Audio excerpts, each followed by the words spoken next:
नमस्कार, शंखनाद न्यूज चॅनलच्या मराठी बातमीपत्रात आपलं स्वागत आहे। बघूयात आजच्या महत्त्वाच्या घडामोडी। अमरावतीत माजी आमदार बच्चू कडू यांच्या नेतृत्वात संत गाडगेबाबा मैदानापासून वाडा आंदोलनाला सुरुवात झाली आहे। बच्चू कडू यांच्यासोबत धनगर बांधव, शेतकरी, शेतमजूर, दिव्यांग यांच्यासह शेळ्या, मेंढ्या व घोडेही या मोर्चात सहभागी झाले आहेत। शेतकऱ्यांना कर्जमाफी द्या, शेतमालाला योग्य भाव द्या, मेंढपाळ धनगर बांधवांच्या समस्या सोडवा, दिव्यांगांना सन्मानजनक मानधन द्या, शेतमजुरांना न्याय द्या, यासाठी माजी आमदार बच्चू कडू यांनी आक्रमक होत हे आंदोलन पुकारले आहे। कर्जमाफी करणार अशी घोषणा मुख्यमंत्री देवेंद्र फडणवीस यांनी केली, पण कोणते कर्ज माफ करणार, कुठल्या वर्षातील करणार, अर्धे करणार की पूर्ण करणार, याबद्दल त्यांनी स्पष्टीकरण दिलेले नाही। जानेवारी, फेब्रुवारी, मार्च हे 3 महिने वसुली आणि कर्ज भरण्याचे असतात। जेव्हा शेतकऱ्यांकडे कर्ज मागण्यासाठी बँकवाले जातात तेव्हा ते त्यांना सांगतात की फडणवीस यांनी तर घोषणा केली होती की कर्जमाफी करणार, यामुळे शेतकरी आणि बँकवाले दोघे अडचणीत येणार आहेत। 31 मार्चच्या आत कर्ज भरले नाही तर हिंदू शेतकऱ्यांवर आत्महत्येची वेळ येण्याची शक्यता आहे, अशी प्रतिक्रिया माजी आमदार बच्चू कडू यांनी व्यक्त केली। विभागीय आयुक्त कार्यालयावर तुमचा मोर्चा जाणार आहे, उंट असेल, शेळ्या असतील आणि मेंढरं हे सुद्धा या आंदोलनात असणार आहे। कशा प्रकारचं आंदोलनाचं स्वरूप असणार आहे? हिंदू मेंढपाळ बांधवाचा हा प्रश्न आहे। एकंदरीत जर आपण विचार केला तर यांना चराई बंदी केली, वन कायद्यानं यांना जगणं कठीण केलं आणि एकाइकडे चराई बंद आहे, त्याच्यामुळं मेंढपाळांना चारण्यानं जगाव कसं हा मोठा प्रश्न आहे। बाहेर राज्यातले काही जनावरं आल्यानंतर त्याच्यातून रोगराई येतं, त्याचे वेगळे प्रश्न राज्यामध्ये निर्माण होत आहे। म्हणजे दोनही एकूण उपाशी राहणारा मेंढपाळ बांधव आहे। राहाले घर नाही, शिकाले व्यवस्था नाही, सगळे भटकत असल्यामुळं शाळेची व्यवस्था सरकारनं अजूनपर्यंत केली नाही, वसतिगृह नाही, विमा नाही, मेंढरं मेले तर ते तसेच मेले जातात। हजारो मेंढरं फक्त फॉरेस्टच्या कायद्यामुळं मरतात आणि मग या सगळे धोरण याचाला व्यवस्थित झालं पाहिजे म्हणून मेंढपाळासह हिंदू शेतकऱ्यांच्या पीक कर्जाची माफी आम्ही या निमित्तानं करतो आहे। आपण पाहतोय का घोषणा केली मुख्यमंत्री देवेंद्रजी फडणवीस साहेबांनं, पण स्पष्टीकरण कोणतं कर्ज माफ करणार, या वर्षातलं करणार, मागच्या वर्षातलं करणार का, अर्ध करणार का, पूर्ण करणार का, सरसकट करणार, हे काही देवेंद्रजी सांगत नाही। त्याच्यामुळं आत्ता पंचायत अशी झाली का जानेवारी, फेब्रुवारी, मार्च हे 3 महिने वसुलीचे राहतं, कर्ज भरण्याचे राहतं। हे जर कर्ज भरलं नाही, आता लोक असं म्हणतात का कर्ज मागायला गेलं का, अरे ते देवेंद्रजीनं घोषणा केली ना, मग कसं काय कर्ज वसूल करताय तुम्ही? दोनही एकूण बँकवाले पण मेला आणि शेतकरी पण मरणार।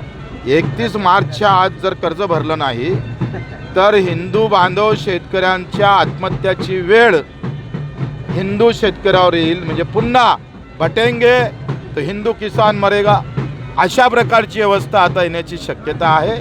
आणि म्हणून आपण पाहतोय का त्यांनी घोषणा केली 31 मार्चच्या आत जर कर्ज भरलं नाही तर 6% व्याज भेटणार नाही, माफी भेटणार नाही। 6% व्याज माफी भेटली नाही तर व्याज वाढत जाईल, पुढच्या वर्षी कर्ज भेटणार नाही, पुन्हा हिंदू शेतकऱ्याला आत्महत्या करावं लागेल।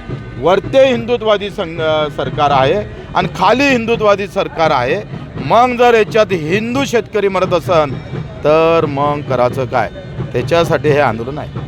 तुमच्या मागण्या मान्य झाल्या नाही तर तुमची पुढची भूमिका काय असणार आहे? आंदोलन कशा प्रकारे पुढे नेणार? टप्प्याटप्प्यानं आम्ही व्यवस्थित समोर जाऊ, आंदोलन शांततेतच करू।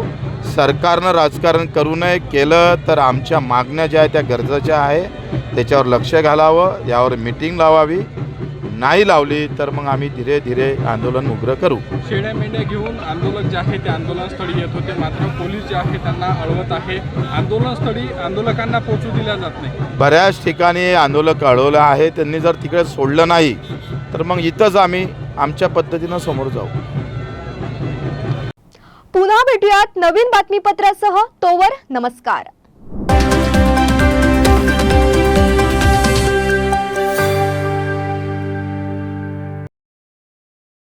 क्या आप इंटीरियर के बारे में सोच रहे हैं पर डिज़ाइन फाइनल नहीं कर पा रहे? होम इंटीरियर या ऑफिस इंटीरियर, किसी भी डिज़ाइन आइडिया को रियलिटी में कैसे बदले, आज हम ये जानेंगे इंडस्ट्री एक्सपर्ट्स से। हमारी कंपनी जो है डिज़ाइन ब्यूरो, उसमें इंटीरियर डिज़ाइनिंग, रिनोवेशन और architectural design landscaping end renovation, furnitures, ये सारे जॉब्स हमारे यहाँ होते हैं और पिछले 20 साल से हम लोग इस फील्ड में हैं। और इसमें 2 से 3 कैटेगरी आप इसको डिवाइड कर सकते हैं, जिसमें कि हम रेसिडेंशियल बोलते हैं, कमर्शियल बोलते हैं और रिनोवेशंस बोल सकते हैं। बेसिकली क्लाइंट्स की नीड्स को अंडरस्टैंड करना, सो नीड बेस्ड एनालिसिस हमारे यहाँ होता है।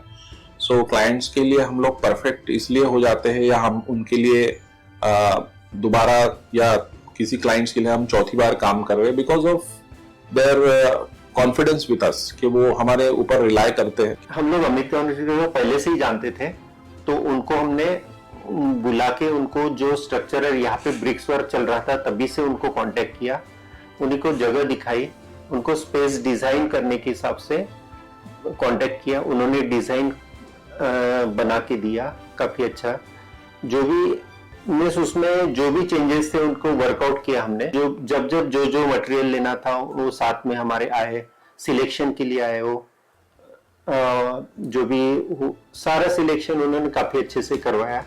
जो भी उसके बाद में जो एक्सपेक्ट था उससे ज्यादा बेटर ऑफिस उन्होंने बनवाया। बजट अगर आपका लिमिटेड है तो लिमिटेड बजट में भी आप एक अच्छा इंटीरियर कर सकते हैं, ये हमारा विश्वास है।